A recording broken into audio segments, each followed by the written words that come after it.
Uredba natančno določa tiste ključne zdravstvene storitve, ki jih bo morala zagotavljati bodoča zdravstvena regija.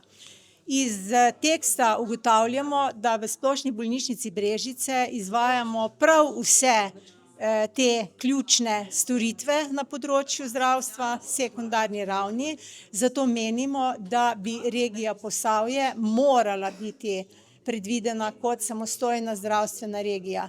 Pridruževanje regije Posavje neki drugi večji regiji, zato lahko prinaša našim prebivalcem zgolj izgubo dostopnosti do posameznih zdravstvenih storitev, s tem pa gotovo tudi slabšo kakovost in varnost življenja v tem delu Slovenije. To ste zdaj že večkrat predlagali, a mislite, da je kaj upanja, da boste uspešni, da boste uslišani? Glede na podporo oziroma enotno mnenje predstavnikov tega lokalnega okolja oziroma regije Posavje, menim, da da.